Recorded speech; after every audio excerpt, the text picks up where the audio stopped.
This is the Saturday Morning Serial Podcast, your weekly bowl of movies, TV, and pop culture discussion.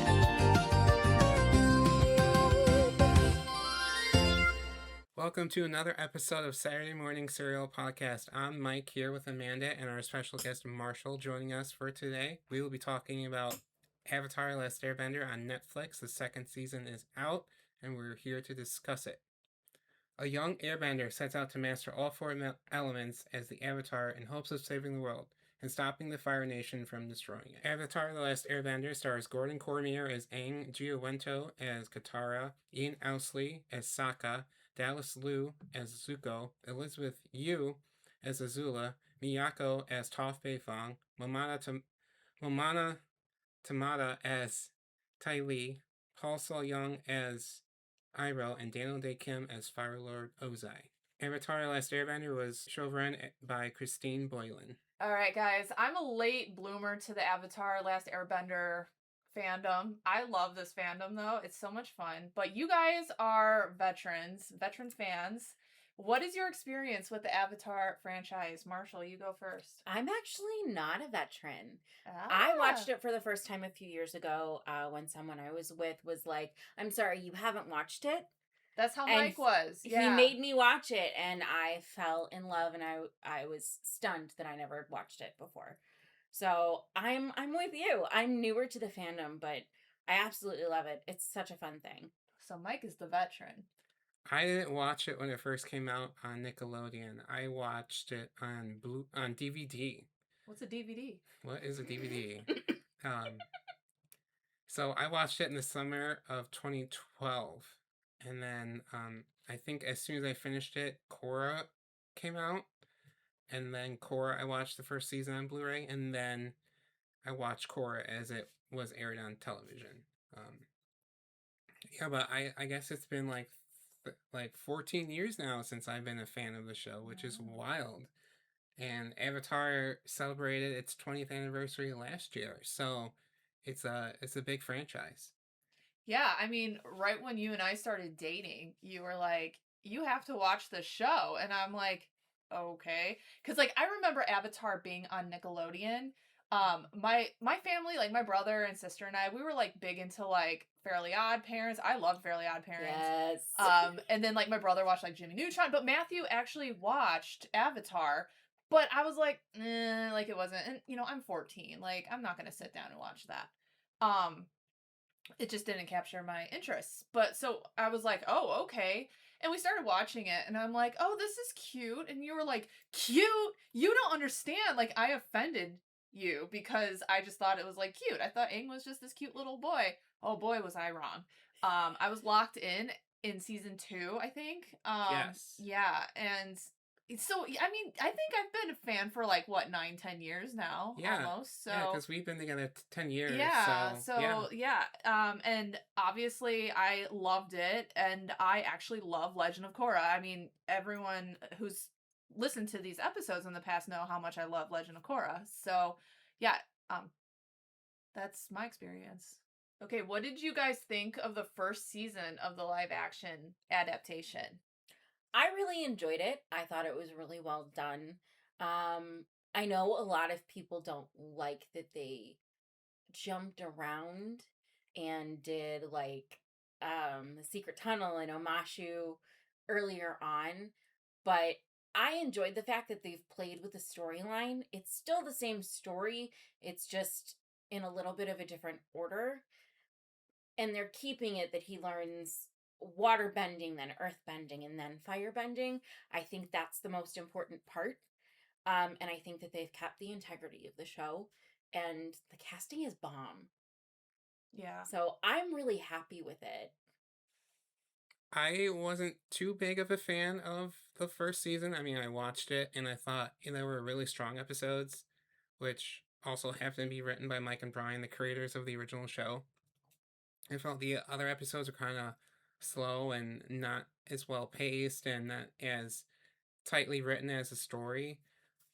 So all that, my opinion of all that changed when I watched this season, but it was such a big improvement. It was like night and day for me. Like the first the first big sequence of the second season was awesome, and I was hooked.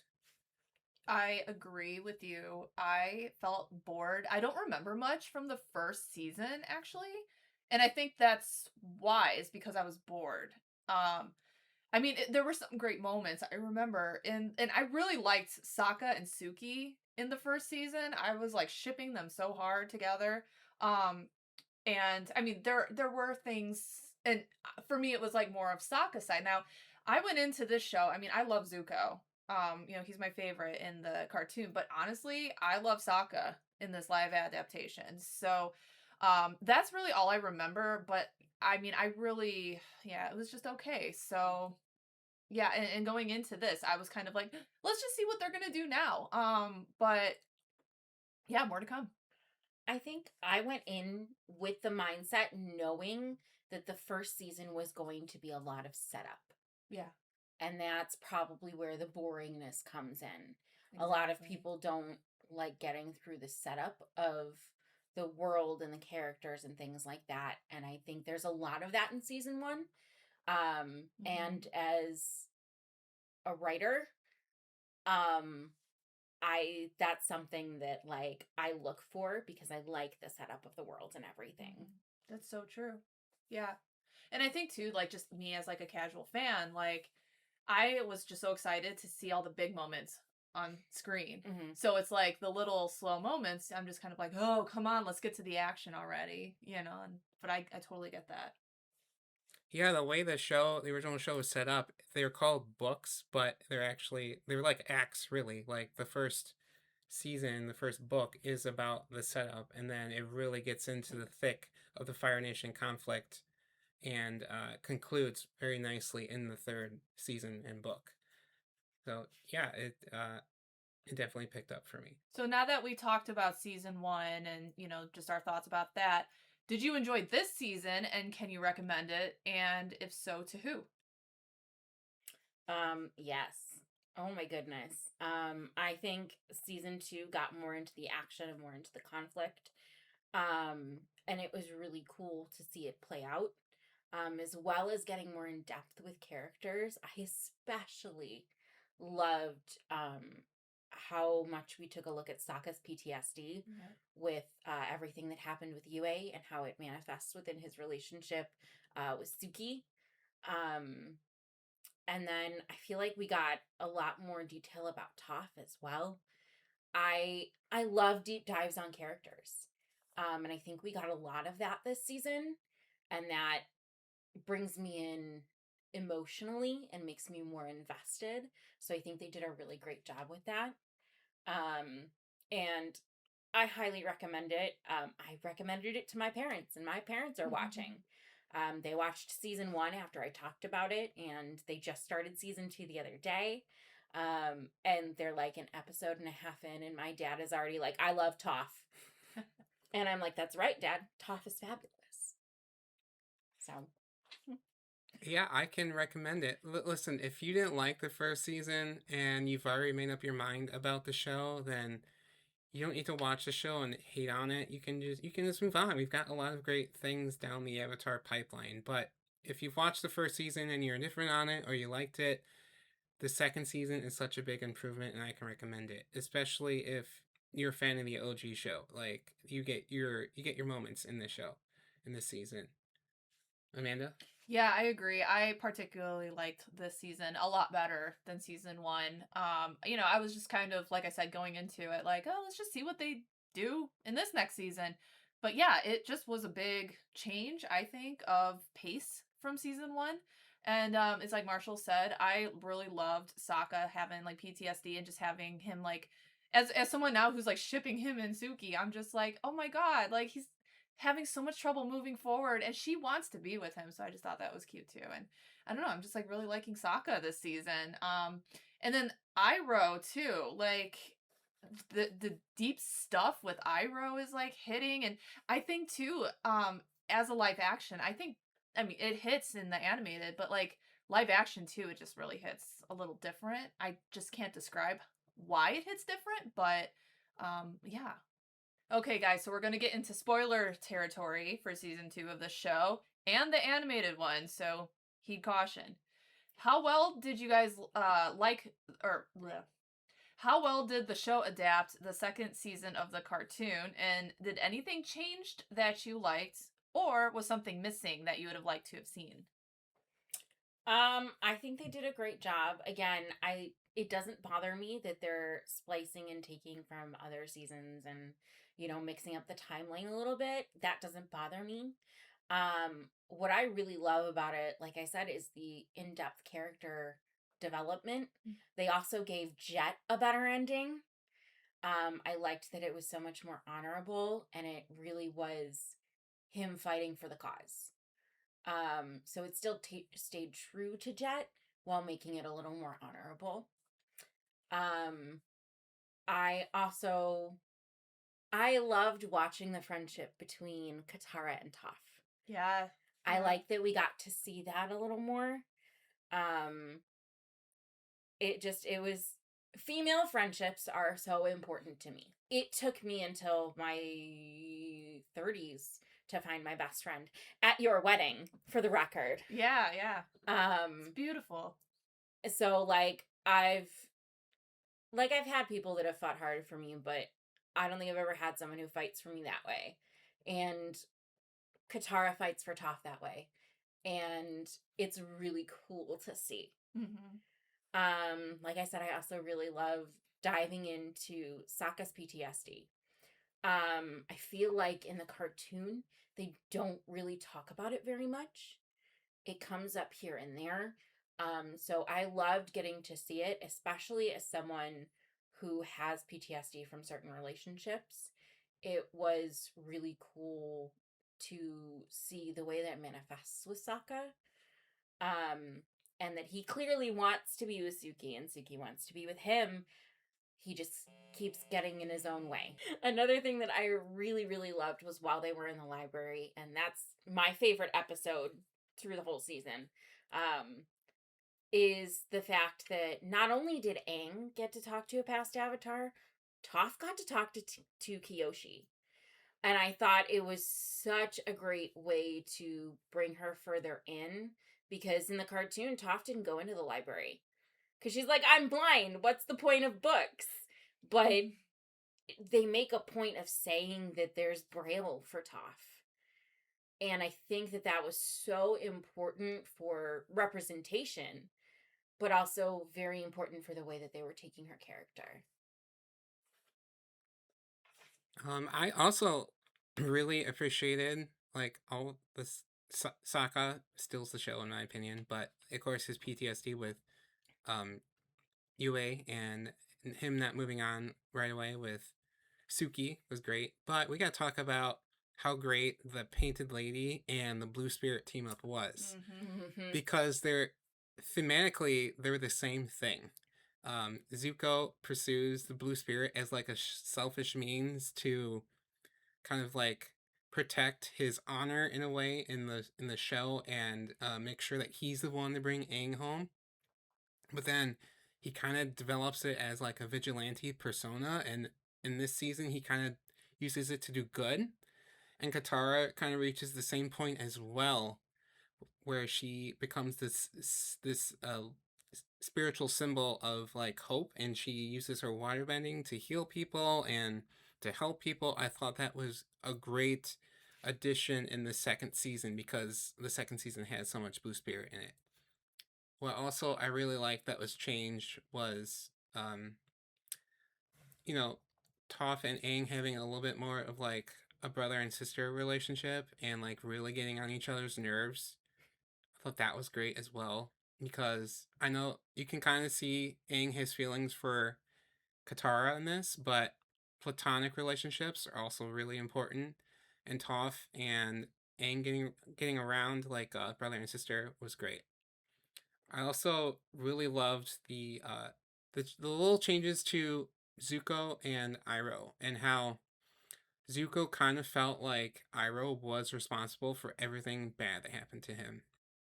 It was because if Iroh hadn't lost Lu-Ten, if he had been more successful in bossing Say, he would have been Fire Lord. And Ozai would have never become Fire Lord, and and Zuko have never been outcast. And I thought that was an interesting connection that I never made watching the original show, and I appreciate that they did it here. As far as anything that I wanted to see, I guess I really wanted to see Zuko, instead of, because in the original show he goes and he rescues Appa, and that's this big point in his life where he feels this like biological urge and he gets sick because it's so against of what he's normally doing. He gets sick and he has that fever dream. But in the Netflix show, he just doesn't capture Aang.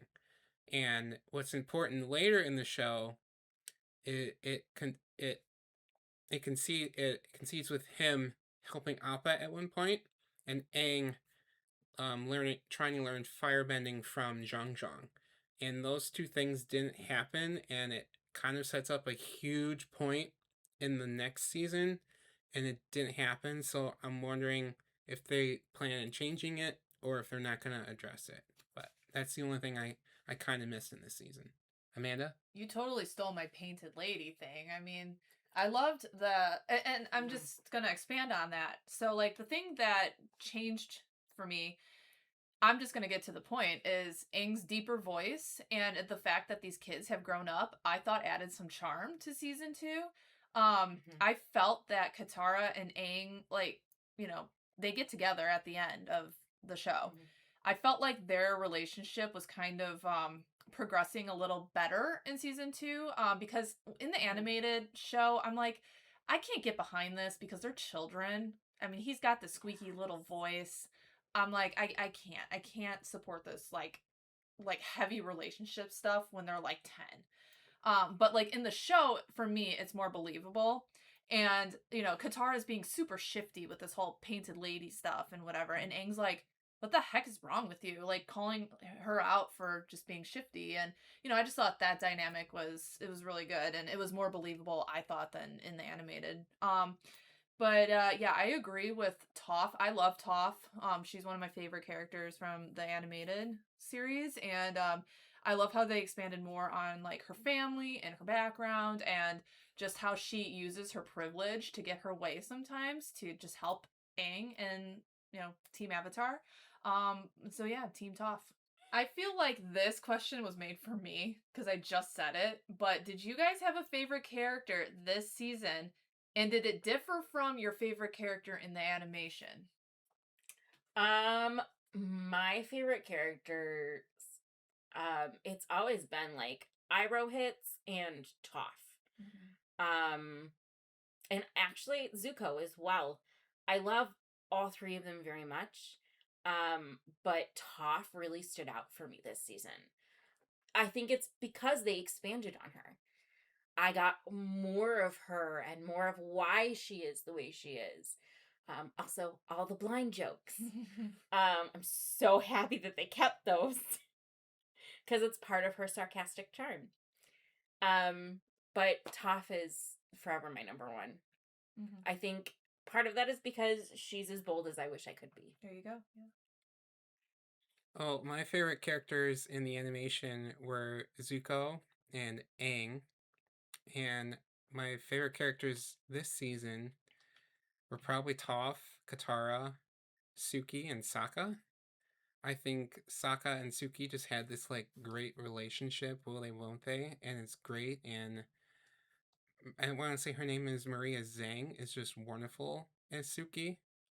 And Ian Owsley sounds like just like Jack DeSena from the original show, and he's great. And I really loved like the expansion of Toph. And like Amanda said, like them being older, it makes the stakes feel bigger. So the fact that Aang is older, you know, it makes his kind of crush on Katara more appropriate and more valid, I suppose. But I can't say I was too big of a fan of Iroh and Zuko this season. I mean, I did cry during one part, but I can't really say like the little moments that make Zuko who we are have been adapted differently. So I'm still wondering if they're going to pay those off in a different way or ignore them. But definitely Sokka, Suki, Toph, and Katara. Wow, Katara was great this season. Such an improvement over last season. The Painted Lady, the water bending, her new moves, they were awesome. Amanda? So like I feel like I had a big shift, and it's probably like the biggest one out of everyone here is I loved Zuko from the animated series, but he moved to the bottom for me with this live action. And Sokka really rose to the top. Toph, she's still like in my top 3, but I really like Katara in the live action. Cause she's on the bottom for me with the animated series. I'm just not a Katara fan. But in season 2 here of the live action, I'm really loving her. I think she's fierce. I mean, is she my favorite? No, but I appreciate her character more so than Zuko in this, which is crazy. But yeah, I love Sokka. He's my favorite. I think the actor that is playing Sokka, he was born to play this role. And then Toph too, like this actress, she was. But I think my third favorite character, since we're doing like our top 3, is Azula. Oh, yeah, we haven't talked Because about her. Killing. yeah, because again, Azula, like I mean, I like her in the animated series, but she's not like, I mean, just kind of like I would not put her as like a favorite or a notable. She's just crazy. But in this, like the actress that plays Azula, I asked Mike, I'm like, how old is Azula supposed to be? And you're like what, 13, 14? And I'm like, she's acting like she over here like 21 or like in her 20s, the way she's acting and commanding these like generals and stuff. It's like you said, Marshall, like Ozai taught her good. Mm-hmm. Yeah. When you're raised by Ozai and you're Ozai's favorite. Yeah. I also did enjoy how, like, they kind of built her up in the first season. Like, they showed her observing Ozai in those meetings, and they showed her, like, training with firebending, and then it concludes her at the end of the first season having that blue flame. And that's such a distinct part of Azula's personality because it represents her perfectionism. Because when fire burns, like, you can burn different things to get different colors of fire, but blue fire is the purest and full of the least pollutants. So I think that's an incredible tie to her character. And the way she uses lightning in the show and the way the lightning like arcs and travels through, like it would in real life, through like conductors, is awesome. Yeah, Azula is really great this season. Such an improvement over last season. I also want to call out Ty Lee. Yes. I love Ty Lee. I think the actress also was like, she just nails it. I have a soft spot for Ty Lee for personal reasons, but yeah. It's so funny with Ty Lee too, because the only other thing I've seen her in is the Babysitters Club on Netflix. And it's actually a sort of similar character. So it's really interesting to watch for me because I'm watching her go from Babysitters Club to Avatar. Yeah, she's right out of the show. She even has like the cute little smile and like the little steps that she does. It's so Ty Lee. Yeah. It's so anime. Yeah. She's great. Like just all these actors in this show nails the characters. I mean, I can't really say anything bad about any of them in their acting. They're fabulous. And when Azula was like fight to the death, I was like, oh great. And then May held her own against Ty Lee. Yeah. Thought that was great. Like May was good too. Yeah, May's good. I'm really angry at a good chunk of the fandom for the way they make fun of the actress that plays May. Yeah. Because they're making fun of her weight. And I'm angry about it. I'm angry people about have it. no Leave decency. her alone. Yeah. People are just terrible. And I've learned that with the Toy Story 5 fandom. It's like, just leave us alone. Or like, leave them alone, the actors. Like, talk about the characters, leave the actors out of it. Because I've had to defend like Joan Cusack a lot and stuff, and it's like, oh my god. So did you guys have a favorite sequence?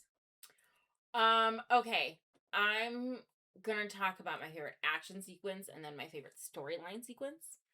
My favorite action sequence was in the town when it's Azula and Zuko and Iroh and everybody. Especially because I love Azula going, he's a little boy. Yeah. It's so funny. And I feel like it's the first time we really get to see Azula fight. And it's so cool and so fluid and beautiful. The fight choreography is, oh my gosh. I watch it and go, God, I wish I could do that. Oh, I want to do that so bad. Because it's pretty. And then storyline wise is in the library when Toph gets to talk to Kyoshi. I think it's such a beautiful piece of Toph's character, and I think it really helps her character development along. I gotta say, when this second season started and they decided to do Serpent's Pass, and then the serpent attacks them and it's like breathing water like a Gyarados, and then they hop on like waterbending surfboards and they're just going at it with this serpent, but then they're also like Mosesing through the river and they're bending water around them and they're walking through. I thought that was such a clever use of waterbending and airbending and all the bending forms. And not only that, after they defeat the serpent, they heal it, which I thought was another great way to show the duality of waterbending and how it's great offensively, defensively, and as like a healing attribute. I love that whole sequence.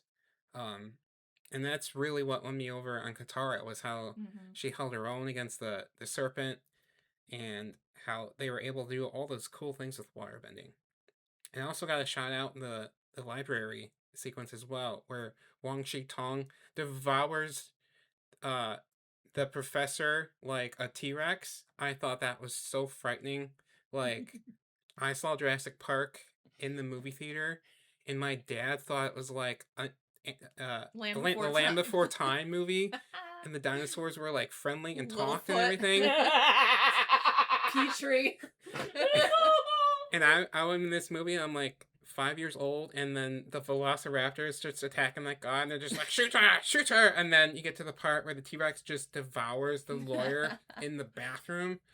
Oh man, that was such a nice allude to it. Like, awesome sequence in the library as well. This is why we're married. You took both my answers.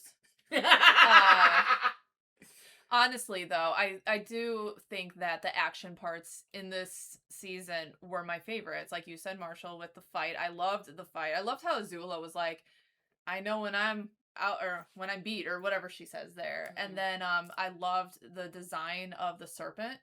I thought he was just really cool. And yeah, that whole fight sequence, Katara just being completely badass. But then it also shows like her and Aang just really working together. Again, building that, future relationship that, and the feelings that they are starting to have for each other and will continue to evolve over time. And also the damn owl in the library. I mean, when his neck extended, I was like, excuse me? Because I think owls are frightening, okay? Like, I mean, they can be cute, and I like how they loaf, but they're also very frightening sometimes, too. And they eat like, what, rabbits? They eat rabbits. Yeah, I don't know. Owls are predators. Like, I never knew that until, like, you're like a wealth of, like, animal knowledge, and you just started spouting off owl facts, and I was like, oh, wait, what? They're terrifying. What? Can you think of another animal that can turn its head around 360 degrees? No. It's scary. They're like abnormal freak of nature. Yeah, and I think that's why this sequence works so well, is because, like, the owl can see everything. So, yeah, R.I.P. Jet. And also the sequence in the catacombs where it concludes with Azula fighting Katara and Aang, and then Zuko just comes in, and there's like this huge tense build-up where Aang kind of thinks Zuko's on his side, but then he can tell at the last second before he firebends that it's not that way.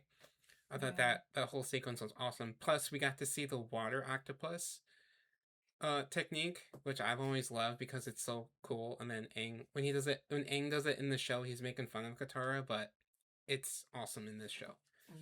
All right, so in the first season, a lot of the show was shot on the volume, which is a production stage with a projection behind the actors that is removed in post-production.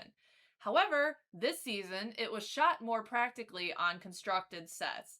did you guys notice a difference? Yes.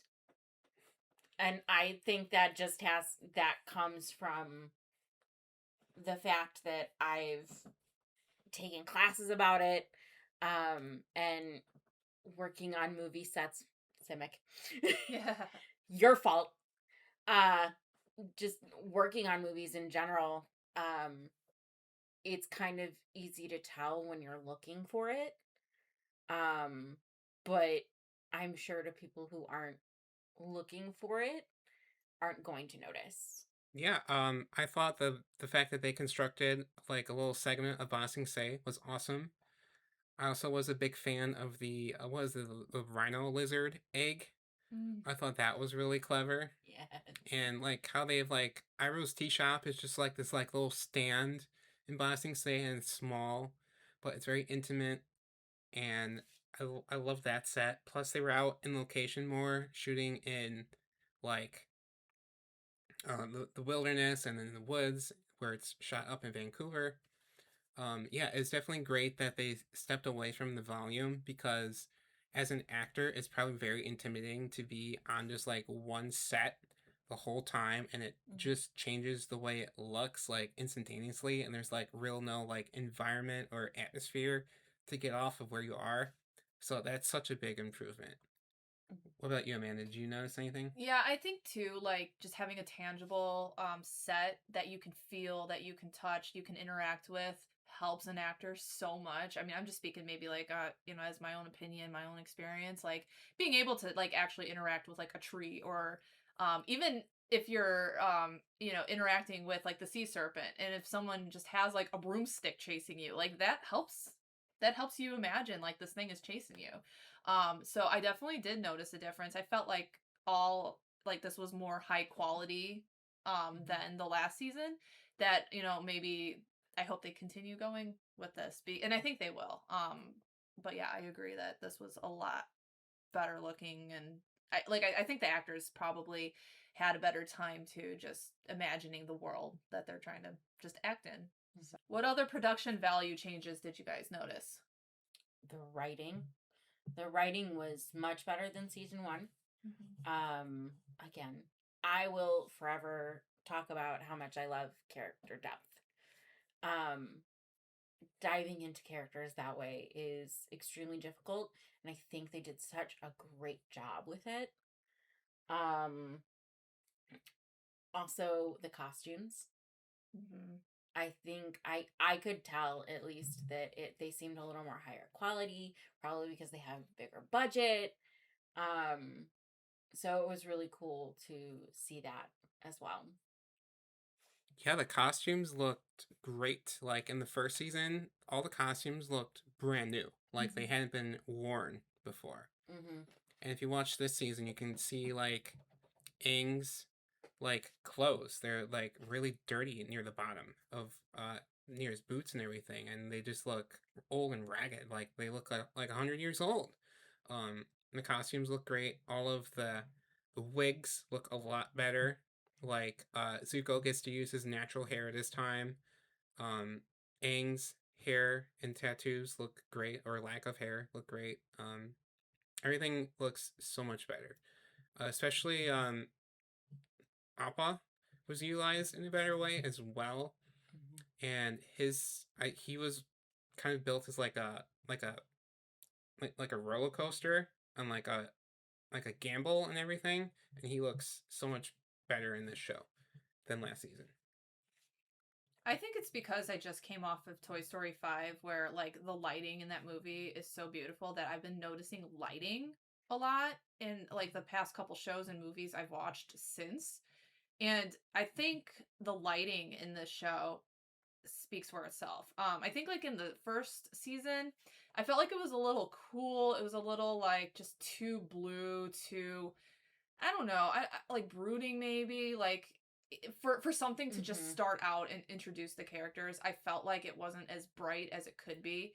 But going into season 2 now, it's like they use like the warm colors for the Earth Kingdom, and then it's like green for when they're like in the pastures and stuff, and like the color schemes very much corresponded well with each scene. And I think too, like I think of season 1 and I just see darkness. Like I just think how dark it was, like just visually. Um, but then also too, the different CGI creatures and stuff too looked so much better. You can tell that they were able to make these CGI models because they had the budget. They were able to make this awesome serpent, this awesome owl. Yeah. So, how did you guys feel about the pacing of the show? Was it too slow or was it too fast? I think it was a little bit too fast. And I think that's because we only got 7 episodes. I think it should have been 10. Mhm. That way we would have gotten just a little more and they could have slowed it down just a little bit more. Um, so I think it was a teeny bit too fast, but uh, it was a pretty decent pace. I also feel it was just a tad bit too fast, and I agree with Marshall as well that we need at least 1 or 2 more episodes. And I felt they were trying to be very efficient with their storylines and how they connect and how they disperse and branch off and everything. Like, we all talk about how like great the bending sequence was where Azula fights the gang for the first time, and I felt like that moment was also, it was used to set up Azula as a threat, but it also set up it also concluded Zuko's arc from like when he was traveling and was alone in that village and he fought off the Earthbenders and he was supposed to stand up to the Fire Nation and everything. And it concludes with him in the original show with him fighting off these Earthbenders who are using a sledgehammer, and then the people he's been protecting the whole episode realize he's a firebender and they hate him even though he's done good things and he can't let go of his identity as like Prince Zuko and maintaining this facade that he could capture the Avatar and fulfill his destiny and do all that stuff. He's just too brainwashed in. And this show, they try to do it at the same time he's fighting Azula for the first time, and it's just kind of like a cut to moment in the episode, and they're like, "Oh, he's a firebender. I hate you," and it just didn't have the same umph as it did if they had given it its own scene. But I understand that it's not up to the writers and it's not up to the directors to decide how many episodes they get, nor how they're budgeted. And I wish we had more episodes because the efficiency of the storytelling was, it was better, but it was still one of the weakest parts of the show. Yeah, I'm on team fast. I noticed there were a lot of things that were cut. But I do appreciate the fact that they were probably given a certain parameters of how long the show or the season was supposed to be, and they probably had to make some major decisions. So, I mean, I think all in all, the pace had to be what it had to be. Um, but yeah, I agree. It was too fast. It could have slowed some things down. So, without spoiling too much of the third season of the cartoon show, what storylines are hoping to see adapted in this live action? I'm just really looking forward to when Zuko joins the gang. Yeah. Especially his little trips with everybody. Zuko field trips. Zuko field trips. If I don't get a "that's rough, buddy," I will be angry. But also, I feel like those little trips brought so much to everyone's characters. Especially we get to see a side of Katara that we're not used to. And we also get to see Sokka and Zuko form their bromance, as well as Aang and Zuko find a friendship. So I'm really looking forward to seeing that. Yes, I'm also really looking forward to those side quests with Zuko because they kind of conclude and develop the storylines and the characters so well. Um, I also gotta say, there's a certain sub form of bending that I'm really hoping that they touch on in the next season because it is such an important part of one character's arc and how they deal with vengeance. And I can see Amanda right now talk uh, googling what she wants to talk about, so I'll give the floor to her. I absolutely adore the Ember Island episode so much. And I I know it's probably a filler episode, and it's probably not going to be part of season 3, but I would love it. It's an episode that brings Tylee, Azula, May, and Zuko to this little like vacation island. Like Ozai sends them away, and is it for like character building or something, or just like Because Ozai is meeting with his like esteemed generals, and yeah, he's like really plotting out like the final act of the invasion. and he's just like, kids, go off and have fun. Mhm. They don't really have fun, and it's so funny, it's so great, and it just shows like such a great dynamic between the four of them, and it's just overall it's a good time. I also want to see again, yeah, the Zuko field trips. I really love how Toph's like, man, I want a field trip with Zuko, but also too when like Zuko um he like goes into the tent and Sokka's waiting for Suki. Like that's always so funny to me too. So just like those little bro moments between Zuko and Sokka are just so funny. I also want to shout out another part of the Ember Island arc is the Ember Island Players, which is yes. so my sister just watched the cartoon show for the first time, and the Ember Island Players episode takes place like right before the finale, and it is an amazing recap of the series, but it also allows the characters to commentate on what they've been through and where they're going. So if they could just give us a little sequence of the Ember Island Players, like at the beginning of an episode where they walk out of the play and they're talking about it, that would be great. Plus, it'd be an awesome occasion for some cameos. Like Jenny Kwan, who's the original voice of Suki, could be back. Dante Bosco would make Yeah. an incredible Ember Island Players. Zuko possibly, so there could be some original cameos. That would be so I fun. would love that. I think season 3 is where the shipping wars start too between Katara and Zuko and Katara and Aang, because there are hints of like Katara and Zuko actually do have some great moments training and just like learning from each other and about each other. And there's like a particularly funny moment where Zuko just sits right next to Katara, and Aang's like, I wanted to sit there, and Zuko's like, find somewhere else to sit. Like just yeah, that was funny.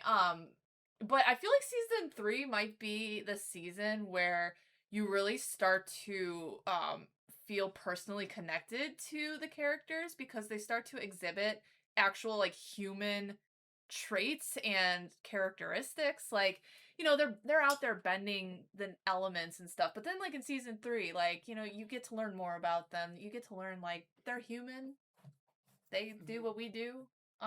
Yeah, and I think that's great. So would you guys like to see other canon stories adapted outside of Avatar the Last Airbender, like The Legend of Korra, which you guys know is my favorite, or some of the comics even? Yes. Give me. Take all my money. Give me a live action Legend of Korra. Yes. I need it. Mhm. I want to see pro bending. I think Korra would actually be more well suited, better than Airbender for a live action adaptation, and it's because the storylines are shorter and there's less episodes, and the cast is older, which is a lot more easier to deal with on a production side. Plus, the most of the action takes place in Republic City, so it could just be one set. So I, of course, would love to see a Korra adaptation. I think it would be way easier to adapt. And there's some great storylines in the comics that I would love to see adapted. Specifically, the comic called The Search, and how it deals with one character's unresolved trauma and lingering questions from the end of the 3rd season. So maybe we'll get like, you know how like Marvel does like a one-off special like around Halloween or Christmas, like they did for Guardians and for that werewolf movie. Like, how great would it be if Netflix got these kids back together in a few years and told like a one-off 2-hour episode of one of the comics and adapted it. Or maybe in like 15 years they could adapt this new Airbender movie coming out and we could get that as live action. Like, the possibilities are there. So hopefully this show performs well and the market for these adaptations are there. I also feel like the pandemic really brought more fans to Legend of Korra, mostly. Like, I mean, obviously, Avatar the Last Airbender is very popular, and the pandemic brought more fans for that too. But I think the Legend of Korra, like, people, were at home, they were able to sit down and just, really watch the show. For me, there's not a bad character in the Legend of Korra. Like, I can't think of any character I, like, genuinely don't like. I love them all. Even Mako. Like, I'm not the biggest fan of Mako, but, like, I don't hate Mako. Mako's just an idiot. So it's like, yeah, but, so it's like, I want Legend of Korra. Like, that is my show, and I feel like it's this, yeah, it's an avatar. Like, she's the avatar, but I feel like the tone is so much different than Avatar the Last Airbender because, like I said, they're all grown up. They all have, they're all going through stuff that, like, we go through on a daily basis. Breakups, relationship issues, just trying to find your place in life and just, like, everything. And it's more modern too. It takes place more in a modern day society. So, you have more things like Varric trying to make movies and, just stuff like that. So yeah, I just really want to see. And then shout out, we are getting that movie coming in 2 weeks. Where Aang and the team, they're older. So I'm excited to see that too. I mean, it's animated, but maybe, like you said. It's gonna be a good time. So this is probably going to be the hardest question I'm going to ask. But if you were a bender in the world of Avatar, what element would you be? I know they kind of contradict each other, but I go between fire and water. And water because of the healing. My personality is very, I want to help people. I want to, heal. Yeah, I'm empathetic. I'm definitely an empath. Yeah. But I also have this big, beautiful passion for things. And I think that would speak to firebending. So either or, I'd be cool. I think the whole point of the show, like the main moral behind it, is that there should be balance in everything, and that there's things you can learn from each element. And I couldn't just like, oh, I'm just gonna fortify myself into this one category for the rest of my life.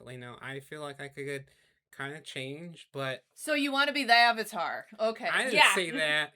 Yes, you did. You Okay. basically just said you want to be the Avatar. But from what we learn, like Zuko and Iroh are not avatars, but they learn different techniques from other elements. Like, if you watch the finale, the third book, Zuko is moving around like an airbender, and he uses moves that Katara used against him, as well. Like, and Iroh draws wisdom from all the nations, and he uses, lightning direction that he learns from the waterbenders. So, I mean, if I had to like pigeonhole myself or rat pigeonhole myself into a an element, it would probably be air, because I'm not very I'm just free thinking and free going, and I don't like to be tied down too much. I just like to do my own thing, and I see that in the airbending. Plus, as an airbender,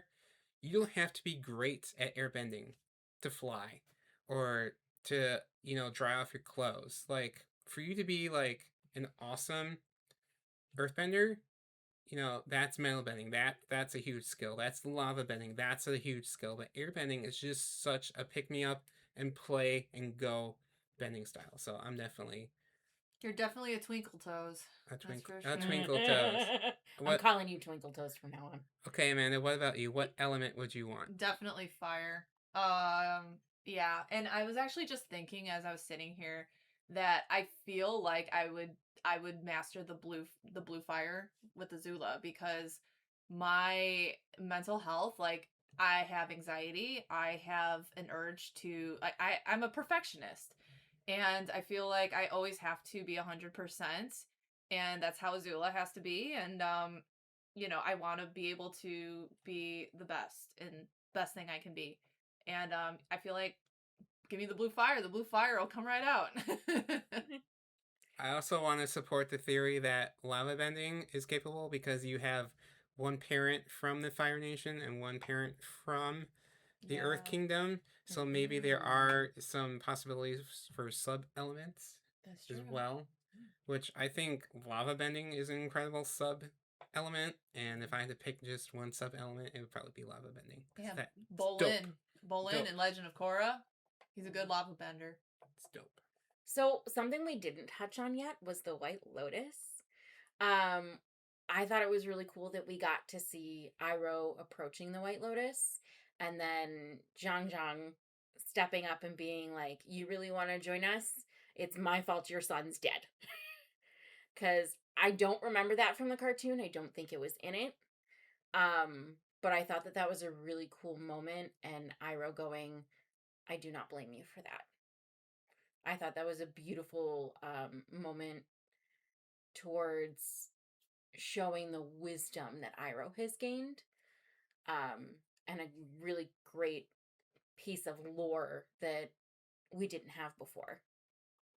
Yeah, I think it's great that they touched on that and they delved deeper into Liu Ten's loss because it is such a huge point in Iroh's character. And it also changes how like he views Zuko as his son and how hard it felt like a dagger in my heart when Zuko literally said to Iroh in the show, you're not my father." Like, oh man, that's rough, buddy. So yeah, and the White Lotus is such an important part of the next season, and it'd be great if it was developed more. Well, that will do it for another episode of Saturday Morning Serial Podcast. Thank you for Amanda and Marshall for joining us today. And be sure, if you're a fan of Avatar Last Airbender, to check out Avatar Aang The Last Airbender on Paramount Plus on the 25th of July. We might do an episode about it, but we're looking forward to it. So thanks again for listening. Have a good one. Goodbye.